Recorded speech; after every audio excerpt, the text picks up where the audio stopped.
Capital mind के founder और CEO दीपक शिनॉय जुड़े हैं। Deepak ji, good afternoon. क्यों स्प्रिंग लगा मार्केट को आज आपके हिसाब से? क्या ये नई सीरीज की शुरुआत का एक लाइट सीरीज का एक इम्पैक्ट है? क्या ये रेट कट से पहले की रैली है या सिर्फ एक ग्लोबल क्यूज का तड़का? आपके हिसाब से क्या हुआ एकदम से आज ये इतनी बड़ी रैली हुई मार्केट में? गुड क्वेश्चन अनुज जी। मैं जानता तो नहीं हूँ आंसर, लेकिन थोड़ा सा आई थिंक मार्केट काफी नीचे रहा है काफी टाइम से, और जो रिजल्ट्स आए हुए हैं या फिर आपने अगर इकोनॉमिक डेटा भी अगर देखा हुआ है तो उस तरह से पॉजिटिव ही लग रहा है। और आरबीआई के जो रिसेंट कमेंट्स थे जहाँ पे उन्होंने कहा कि एटलीस्ट कमिटी के लिए जो जब मीटिंग आएगी, जब पहले वीक ऑफ दिसंबर में जो मीटिंग आएगी, डेटा यही कह रहा है कि रेट कट के लिए कंडीशंस अच्छे हैं। तो आई थिंक इनका कॉम्बिनेशन ही होगा, और कुछ रिसेंटली जो यूएस मार्केट्स में थोड़ी सी रिकवरी आई है उसकी भी कोई ये मतलब डाउनस्ट्रीम इफेक्ट होगा। लेकिन मुझे लगता है आप अगर नवंबर और दिसंबर में अगर जनरली देखें इंडिया में मार्केट्स जनरली ऊपर ही जाती हैं, सेंटिमेंट यूजली पॉजिटिव ही रहता है। तो इस वजह से मुझे लग रहा है कि थोड़ा सा मतलब अगर आप एक दो साल को हटा दें, मोस्ट नवंबर्स और दिसंबर्स उनकी एवरेज जो रिटर्न्स हैं वो काफी पॉजिटिव ही है इस साल। अभी इस महीने अभी तक तो सिर्फ लेस देन 1% था। आज के मूवमेंट की वजह से शायद 1% से ज्यादा होगा इस महीने। सो इन दैट कॉन्टेक्स्ट थोड़ा सा बस मीन रिवर्जन की तरह से ये मूव मुझे नजर आ रहा है। कोई स्पेसिफिक ट्रिगर तो नहीं नजर आ रहा आज के दिन में। ओके दीपक जी, गुड आफ्टरनून। श्रेया बात कर रही हूँ। लेकिन अगर इस तरीके की रैली अगर आप मान के चले कि कंटिन्यू होती है मार्केट में और फेड की तरफ से, आरबीआई की तरफ से एक और रेट कट आता है, तो कहीं ना कहीं बाजार को पुश करेगा। और ऐसे मूड मॉल में कौन से सेक्टर्स हैं, एक आध सेक्टर जो लगता है आपको लीड करेंगे और वहां पर पैसे बन सकते हैं? शॉर्ट टर्म में तो शेयर मैं कुछ कह नहीं सकता, क्योंकि शॉर्ट टर्म में अब आप देखिए रेट कट हम कहते हैं पॉजिटिव है। अगर आप डेटा देखें जिस टाइम पे रेट कट होता है यूजली इक्विटी मार्केट्स गिरती हैं। तो ये भी नहीं है कि कहा जा सकता है कि उस दिन जिस दिन रेट कट होता है मार्केट्स ऊपर जाएंगे, क्योंकि पास में बहुत ऐसे इंस्टेंसेस हैं जहां पे इनफैक्ट ज्यादातर यही इंस्टेंसेस हैं कि जब रेट कट हुआ है तो मार्केट्स इक्विटी मार्केट्स गिरी हैं। तो लेकिन अगर आप थोड़ी सी लॉन्ग टर्म में जाएं, मतलब एक दो साल आगे और बढ़े, तो आई थिंक इंडिया का जो कॉस्ट ऑफ कैपिटल है वो काफी ज्यादा है। कैपेक्स अगर आप करने जाओगे इंडिया में तो आपकी बोरोइंग रेट इतनी हाई है कि आपके आपका इन्फ्लेशन है 0.2512%, और आपकी जो इंटरेस्ट रेट्स आपको बोरो करने में मिल रही है वो 8-9% के करीब है। तो कैपेक्स का मतलब रिटर्न ऑन कैपिटल बहुत ज्यादा होना चाहिए। कॉस्ट ऑफ कैपिटल इतना अगर ज्यादा है तो इंटरेस्ट रेट्स कम करने की जरूरत है, और उसका इम्पैक्ट आपको एक दो साल में नजर आएगा। तो कैपेक्स स्पेसिफिक सेक्टर्स में नजर आएगा, थोड़ा सा बैंकिंग में भी नजर आएगा, थोड़े ट्रेजरी गेन्स होंगे शॉर्ट टर्म में, लेकिन आई थिंक लॉन्गर टर्म में बिजनेस ग्रोथ भी इंक्रीज होगा। और दूसरा आपकी जो डोमेस्टिक मैन्युफैक्चरिंग सेक्टर में आप अभी तक काफी इम्प्रूवमेंट्स आई हैं, लेकिन वो जो ट्रेंड है वो ज्यादा बढ़ता हुआ मुझे नजर आएगा। एटलीस्ट रेट कट की वजह से मैन्युफैक्चरिंग का जो इनपुट कॉस्ट है वो थोड़ा और कम हो जाएगा, specifically on capex related expansions ये। लेकिन इससे ज्यादा मैं ये नहीं कहूंगा कि कंजम्पशन में कोई इम्पैक्ट आएगा।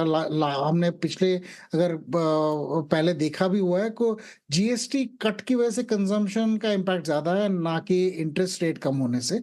और इंटरेस्ट रेट कम होने से मतलब एनबीएफसीज जो है जो काफी गिरी हुई है उनमें थोड़ा सा शायद रिकवरी आ सकता है। लेकिन आई थिंक आपको एक दो साल का नजरिया और रखना चाहिए, ना कि सिर्फ दिसंबर या जनवरी का रेट कट की वजह से। दीपक जी, आपने ठीक है पॉइंट आउट, आपने बात सही कही। आई मीन कैपेक्स कॉस्ट बहुत है। I mean but still if you see, I mean the first half of this fiscal capex substantially high है। प्राइवेट कैपेक्स अब तक डोमिनेट कर रहा था government capex.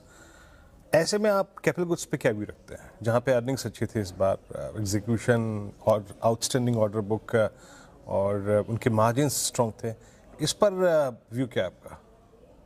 I think capital goods companies में मतलब बढ़ोतरी आएगी लॉन्ग टर्म में, क्योंकि कुछ ऐसी कंपनीज जो शायद पहले सिर्फ जैसे इलेक्ट्रिकल गुड्स कंपनीज थी या फिर पावर इलेक्ट्रॉनिक्स वाली कंपनीज थी, ऐसे कंपनीज को मतलब डेटा सेंटर्स के एक्सपेंशंस की वजह से काफी ऑर्डर्स आए हुए हैं।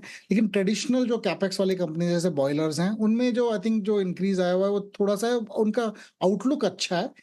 L&T और कुछ और कंपनीज, SBI ने भी शायद यही कहा है उनके कॉन्फ्रेंस कॉल्स में कि प्राइवेट कैपेक्स बढ़ता नजर आ रहा है, लेकिन आई थिंक और ऑर्डर्स आगे होके आएंगे और लोग यही एक्सपेक्ट कर रहे हैं कि इंटरेस्ट रेट्स भी थोड़ा सा, मतलब इंटरेस्ट रेट्स में थोड़ा सा चेंज आएगा। अभी तक आप अगर देखें तो बॉन्ड मार्केट तो यही कह रहा है कि इंटरेस्ट रेट्स यहाँ पे और ज्यादा कम नहीं होंगी, क्योंकि जो 10 ईयर रेट है वो आपके ओवरनाइट रेट से करीबन 1% ज्यादा है। पहले वो दोनों साथ साथ में चल रहे थे, क्योंकि लोग कह रहे थे कि इंटरेस्ट रेट्स और कम होंगे। तो आई थिंक बॉन्ड मार्केट भी ये कह रहा है कि एक ही बार इंटरेस्ट रेट कट होगा, इससे ज्यादा नहीं होगा। लेकिन अगर क्लियर डायरेक्शन मिल जाए कि और रेट कट आने की गुंजाइश है, तो इंटरेस्ट रेट्स ओवरऑल इकोनॉमी में भी कम हो जाएंगी, और इसकी वजह से आई थिंक ये कैपिटल गुड्स की जो कंपनीज हैं उनमें बहुत स्कोप है, क्योंकि कैपेक्स आना काफी जरूरी है हमारे कंट्री में। लेकिन वो उस जगह नहीं आएगा जहां हम पहले देखते थे, सिर्फ बॉयलर्स या फिर सर्टन कंस्ट्रक्शन कंपनीज में। मुझे लगता है ये कि इलेक्ट्रिकल कंपनीज, डिस्ट्रीब्यूशन कंपनीज, इनमें ज्यादा आएगा at least interest from a stock market point of view. Okay Deepak ji, ये EMS स्टॉक्स में क्या करेक्शन पूरी हुई आज? जिस तरीके का बाउंस बैक है PG में, केन्स में, क्या व्यू रहेगा यहाँ पर आपका? तो EMS I think long term story है अनुज जी। मेरे ऐसे हिसाब से ये अभी तो शुरुआत ही है। हम लोग कुछ नहीं बनाते हैं इलेक्ट्रॉनिक्स में।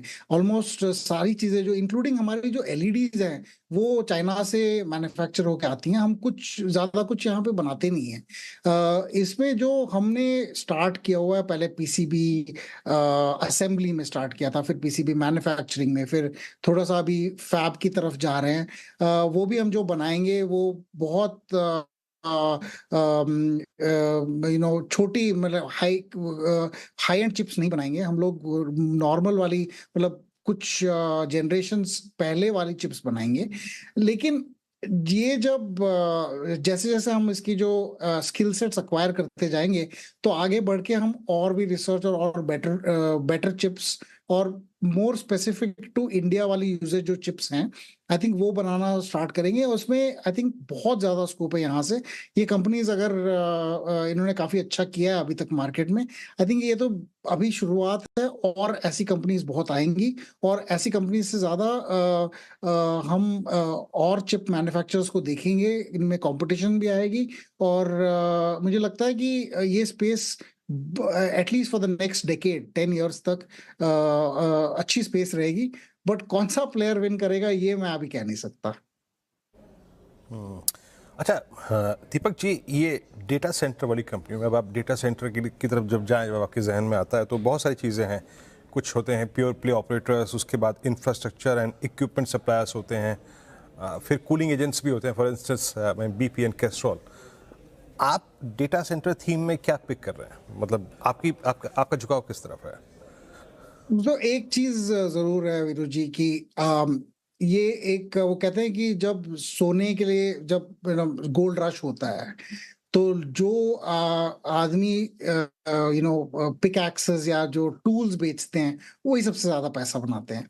आई थिंक वो अभी शॉर्ट टर्म में यही होगा कि जो लोग इंफ्रास्ट्रक्चर को प्रोवाइड, मतलब को प्रोविजन करते हैं, जैसे आपने केबल्स बनाया, कूलिंग इक्विपमेंट बनाया, आपने जो वायरिंग वाली प्रोजेक्ट्स की, उनमें सबसे ज्यादा इंटरेस्ट होगा अभी के लिए। लेकिन जो डेटा सेंटर्स एक्चुअली चलाते हैं, उनमें एक बड़ा प्रॉब्लम ये है कि उनका कैपेक्स कॉस्ट बहुत ज्यादा है। वो पहले अपना कैपेक्स कॉस्ट उठाएंगे, लेकिन जो चीज वो खरीदते हैं, वो जो चिप्स खरीदते हैं, कंप्यूटर्स खरीदते हैं, जिसको वो रेंट आउट करते हैं, वो जो एक्चुअल चिप्स हैं वो 1-2 साल में उनकी डिप्रिसिएशन खत्म हो जाती है। तो आपको कि पूरी रिकवरी 24 मंथ्स के अंदर करनी होती है, लेकिन अकाउंटिंग में ये लोग यूजुअली 3-4 साल और रखते हैं अपने बुक्स पे कि 3-4 साल का यूजफुल लाइफ है, बट एक्चुअली होता है सिर्फ 2 साल का। सो मुझे लगता है कि अभी जो इंटरेस्ट है वो 2 साल बाद जब इनकी अकाउंटिंग इनको दिखाएगी कि ये डिप्रिसिएशन एक्चुअली कम है एक्चुअल्स के कंपैरिजन में, तो इन लोगों को एक बड़ा सा हिट लेना पड़ेगा डाउनस्ट्रीम। और ये मुझे लग रहा है यूएस में पहले होगा और इंडिया में बाद में आएगा। लेकिन मैं उन कंपनीज को थोड़ा सा अवॉइड करूंगा, लेकिन जो टूल्स प्रोवाइड करती हैं शॉर्ट टर्म के लिए नेक्स्ट 1-2-3 इयर्स के लिए, आई थिंक वो फिर भी अच्छा करेंगी। और इनमें काफ़ी ऐसी कंपनीज हैं जो जिसमें ज़्यादा डेट नहीं है और जो अपने आप खुद सस्टेन करके अपने मार्जिन्स को इंक्रीज कर रही हैं प्रोडक्टिविटी की वजह से, तो उन कंपनीज में आई थिंक ज़्यादा फोकस करना चाहिए। ओके दीपक जी, ये आपके फंड में एमसीएक्स है क्या? ये जो तेज़ी हो रही है इसमें और बाकी जो कैपिटल मार्केट से रिलेटेड ट्रेड्स हैं उन पर आपका क्या व्यू है? हाँ, अभी आई थिंक कैपिटल मार्केट्स एक और थीम है। हम तो बिल्कुल बायस्ड हैं अनुज जी, हम खुद कैपिटल मार्केट के प्लेयर्स हैं, तो हमें अपनी इंडस्ट्री में तो बिल्कुल पॉजिटिव होना ही चाहिए। पर जो यहाँ पे इंफ्रास्ट्रक्चर प्रोवाइड करती हैं जैसे एक्सचेंजेस हो गए, आरटीएस हो गए, या फिर आपके एएमसीज हो गए, ये वाली जो कंपनीज जो फाइनेंशियल इंफ्रास्ट्रक्चर प्रोवाइड करती हैं, आई थिंक उनमें भी काफ़ी स्कोप है, क्योंकि इंडिया रैपिडली फाइनेंशियलाइज कर रही है। मतलब जिस तरह से आप अपने सेविंग्स को पहले घर में या सोने में लगाया करते थे, अभी मेजॉरिटी सेविंग्स जा रही हैं एफडीज, इंश्योरेंस, म्यूचुअल फंड और ऐसी इन्वेस्टमेंट्स में, और ये बढ़ते जा रहे हैं। अभी mutual fund industry has already reached I think 78 lakh crore, जो सिर्फ 6 साल पहले शायद 25 लाख करोड़ से कम थी। वो काफी, मतलब एक तरह से मार्केट भी ऊपर गया है और ज्यादा लोगों ने इन्वेस्ट भी करना स्टार्ट कर दिया है। इसी तरह से इंश्योरेंस और फाइनेंशियल इन्वेस्टमेंट्स की जो स्पेस है वो इंक्रीज होती जा रही है, और डिजिटलाइजेशन भी हो रही है कि आप फोन से ही अपना सारा इन्वेस्टमेंट आप देख भी सकते हो कि क्या कर रहे हैं, और आप आगे इन्वेस्ट भी और कर सकते हो। तो इस वजह से आई थिंक इन कंपनीज में लॉन्ग टर्म प्रॉफिटेबिलिटी शायद और इंक्रीज होगी। इनमें से कुछ कंपनीज हमारे पोर्टफोलियोज में हैं। आपने हमारे अक्टूबर फैक्ट शीट में हमने बताया था कि वो है, और वो नेचुरली आई थिंक ये लॉन्ग टर्म प्रॉफिट इनका प्रॉफिटेबिलिटी इनकी अच्छी है। दो एक चीज जरूर है कि आपको ध्यान रखना पड़ेगा, ये कंपनीज भी काफी एक्सपेंसिव हैं, और एक रेगुलेटरी ओवरहैंग जो है कि कहीं पे किसी रेगुलेटर ने बोल दिया कि अगर आपको ये करना, आप ये कर रहे थे, आप ये आगे जाके नहीं कर सकते, इसकी वजह से यहाँ पे सबसे बड़ा रिस्क होता है। तो आई थिंक वो रिस्क और डाइवर्सिफिकेशन लेके ही चले। लेकिन ये भी एक 10 ईयर वाली स्टोरी आगे है, और यहाँ मैं बायस्ड हूँ, हम उसी सेक्टर में, तो हमें उस सेक्टर पे नेचुरली हम बुलिश होंगे। चलिए दीपक जी, बहुत अच्छी रही बातचीत आपसे आज, बहुत बहुत शुक्रिया। आप इस कार्यक्रम में शामिल हुए, सभी सेक्टर्स पे अपना आउटलुक शेयर किया आपने हमसे, बहुत बहुत शुक्रिया।